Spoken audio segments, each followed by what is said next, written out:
네, 파미데일리 구독자 여러분 안녕하세요. 이데일리 김진호 기자입니다. 네, 오늘은 제가 한미약품이 내놓은 호중구 감속증 신약 롤론티스에 대한 이야기를 가져왔는데요. 2021년 한국에서 그리고 2022년 미국에서 승인되면서 미국에서는 롤베돈이라는 이름으로 이제 출시됐고요.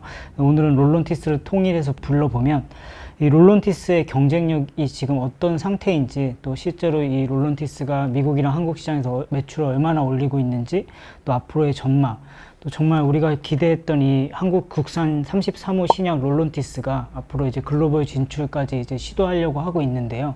이 글로벌 진출 과정에서 어떤 걸림돌이 있을지까지 다뤄볼 예정이니까요. 채널 고정해 주세요. 이제 롤론티스가 이제 노리는 호중구 감소증 시장이라는 거는 이미 다양한 약물이 개발돼서 어느 정도 시장이 형성된 이제 상태고요.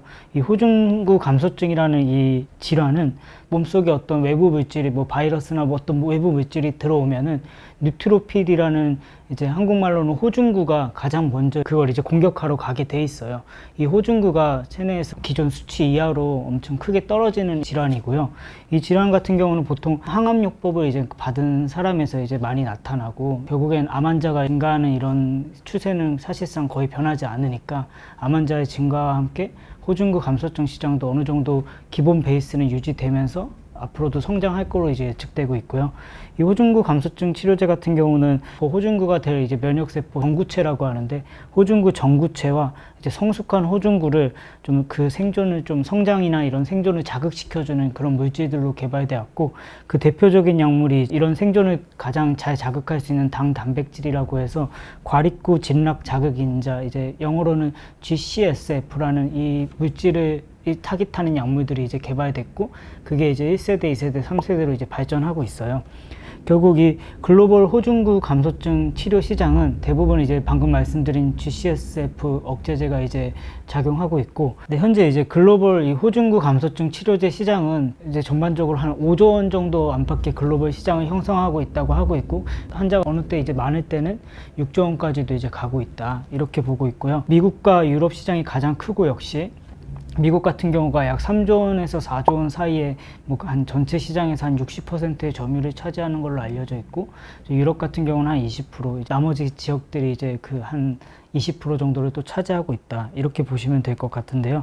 결국 그럼 그 중에서 이제 국내 호중구 감소증 시장은 사실상 국내 시장은 이제 암 환자가 늘고 있다고는 하지만, 이 호중구 감소증 시장 분야는 거의 한 1,000억 원대 수준으로 거의 크게 변화 없이 이렇게 박스권에 갇힌 듯이 이제 오고 있고, 결국 이 국내 1,000억 원 수준의 시장은 전체 호중구 감소증 시장으로 볼 때는 한 2% 정도밖에 안 된다. 우리나라의 신약들도 국내를 넘어서 미국, 유럽, 이런 중국 좀 큰 시장으로 암 환자들이 더 많이 발생하고, 그런 걸 이제 치료 여건이 되는 시장으로 진출하는 것이 앞으로의 매출 신장에 이제 도움이 될 거라는 이유가 나오고 있는 상황입니다. 이 지금 말씀드린 호중구 감소증 치료 시장을 주도해온 기업은 미국의 암젠이고요. 이 암젠 같은 경우가 1990년대에 1세대 GCSF 억제제 이제 뉴포젠이라는 약물을 이제 출시했고, 그리고 한 2002년 정도부터 2세대 뉴라스타라는 약물을 이제 출시했어요. 이 약물들이 지금 현재는 지금 1세대, 2세대, 방금 말씀드린 뉴포젠이나 뉴라스타 같은 약물들이 거의 이 시장을 독점하던 때가 있었는데, 지금 현재 이제 1세대보다는 2세대가 당연히 많이 쓰이고요. 2세대 약물인 뉴라스타가 거의 2017년도에는 한 45억 달러 정도의 매출을 올리면서 거의 전체 한 6조 원 시장까지 완전 시장을 거의 독점하다시피 했었고요. 근데 이제 2015년도부터 주요국에서 뉴라스타의 특허가 이미 만료됐고, 미국 같은 경우는 미국의 화이자나 프랑스 산도스, 인도의 바이오콘, 이런 회사들이 한 6종 정도의 뉴라스타 바이오 시밀러를 이미 출시한 상태고요. 이 전 세계적으로는 뉴라스타 바이오 시밀러를 이제 출시한 회사들이 한 15곳 정도 되는 걸로 알려져 있고, 그 이제 국내에서도 동아에스티나 한독, 이제 GC 녹십자 이런 데들이 뉴라스타 바이오 시밀러를 허가 받아가지고 국내에서 시판을 한 상태고요. 결국 암젠이 개발한 뉴포젠이나 뉴라스타가 시장을 주도했지만, 지금 현재도 이 약물의 시밀러까지 해가지고 이게 거의 호중구 감소증 시장의 대부분을 차지하고 있는데요. 시장 점유율이 조금씩 이제 감소하고 있는 추세가 이제 나타나고 있다, 이렇게 지금 업계에서 말하고 있고, 결국엔 그 이유가 오늘 초반에 말씀드린 이제 3세대 신약들, 롤론티스와 같은 3세대 신약이 등장하면서인데요. 지금 현재 이제 GCS 억제제 지금 2세대 약물들의 시장 점유율을 한번 살펴보면은 이제 2017년도 45억 달러까지 갔던 뉴라스타 약물은 시밀러들이 나오면서 2023년 기준으로는 이제 8억 달러 정도의 매출을 올린 상태고요. 이제 암젠에 따른 8억 4,800만 달러 정도의 매출을 올렸다고 하고, 뉴라스타랑 같은 성분 오리지널이랑 바이오 시밀러 다 해서 이 약물들이 결국에는 페그필글라스틴이라는 이제 성분으로 만들어져 있거든요. 이 페그필글라스틴이 결국엔 GCSF 유사체로서 결국 이 뉴라스타부터 바이오 시밀러들이 결국 이 성분으로 되어 있기 때문에 결국 페그필글라스틴 이 시장을 보면은 전체적으로 2023년에 22억 달러 정도라고 해요. 22억 달러이니까 이제 하나로는 거의 한 3조 원 정도고, 2010년대 중반에 이제 사실상 뉴라스타 이런 2세대 약물이 전체 시장이 거의 95% 이상의 시장을 족점했다면은 지금 이 바이오 시밀러까지 전체로 따져봤을 때도 약 22억 달러, 이제 전체 시장의 한 60%, 이제 적게는 50% 정도밖에 이제 차지하지 않는다. 결국에는 3세대 약물이나 이제 다른 약물 신종 신약들이 이 분야에서 조금 더 활동할 수 있는 보폭이 넓어지고 있다, 이렇게 이제 보시면 될 것 같네요. 이제 어느 정도 2세대 약물이나 1세대 약물이 아직도 뭐 시장 점유율을 방금 말씀드린 것처럼 50%, 60% 가져가고 있지만 어느 정도 조금씩 줄어드는 추세이고, 파고들 이제 신약으로 한미약품의 롤론티스를 빼놓을 수 없는데요. 이제 한미약품의 롤론티스 같은 경우는 이제 국내에서는 2021년 3월에, 그리고 미국 식품의약국, 이제 미국에서는 2022년 10월에 이제 차례로 승인을 받았어요. 이제 3세대 GCSF 억제제라고 불리고, 뭐 2세대 GCSF 억제제인 뉴라스타 같은 경우가 페그필글라스틴이라는 그런 성분명을 썼다면은, 이 롤론티스 같은 경우는 에플라페그라스틴, 뭐 결국에는 무슨 팀, 이 비슷한 이런 물질을 타깃하는 성분에는 좀 끝자리가 이제 영어로는 이제 비슷하기 때문에 이 성분을 보면 결국 이게 비슷한 약물들이다, 이렇게 알 수 있고요. 결국 이 3세대 GCSF 억제제라고 이제 불리는 이유가 크게는 두 가지예요. 1, 2세대 GCSF 억제제 같은 경우는 항암요법을 하면 항암요법을 이제 받고 그날 당일에 이거를 이제 투약받을 수 없었어요. 그날 당일이 아니라 이제 다음날 이제 24시간이 지난 뒤에 호중구 감소증을 대비할 이런 예방 차원에서 약물을 투약받을 수 있었고, 결국엔 환자 입장에서는 당일날이 투약받을 수 없기 때문에 하루 더 입원해야 되거나 뭐 재방문해야 되거나 이런 이슈가 있었고, 결국엔 좀 투약이 편의성 면에서 좀 부족했던 거죠. 그런 관점에서 이제 롤론티스 같은 경우는 항암요법과 동시에 투약하는 용도로 이제 승인을 받았고, 그런 점에서 기존의 약물들 투약이 차별화됐다는 점이 이제 하나가 있고, 또 이거에 더불어서 1, 2세대 약물 같은 경우는 1세대 같은 경우는 방광기가 거의 3, 4시간, 2세대 같은 경우는 이제 방광기가 15시간에서 한 80시간까지로 이제 늘어나긴 했는데요. 결국에 이제 처음 항암요법은 받고 24시간 뒤에 처음 이 호중구 감소증 치료제를 투약받고 나서 이제 1세대 같은 경우는 서너 시간 뒤에 더 위험한 사람이면 그때 받아야 됐고, 2세대 같은 약물은 이제 15시간에서 80시간이기 때문에 2, 3일 뒤에까지 이제 이 약물의 투약 간격이 있었고, 3세대 롤론티스 같은 경우는 아까 말씀드린 것처럼 항암요법이랑 동시에 투약도 가능하고, 이 방광기 자체도 3주까지 늘어났다. 그래서 처음 투약하고 3주 뒤에 다시 투약하면 될 정도로 이제 방광기가 늘어나서 이런 투약 편의성을 가지고 있다고 얘기를 하고 있고요. 이런 점 때문에 미국 시장에서도 큰 호응이 있을 거라고 이제 예상이 됐었고, 근데 생각보다는 이제 매출이 크게 늘지는 않았다고 해요. 미국 출시 첫 해인 2022년 10월에 승인을 받았으니까 작년 23년 이제 첫 해에 1200억 원 정도의 수준의 매출은 이제 달성할 거라는 게 공통적인 그런 분모였거든요. 그런 걸 비춰봤을 때 지금 한미약품이 밝힌 바에 따르면은 롤론티스, 이제 미국 제품명은 롤베돈이죠.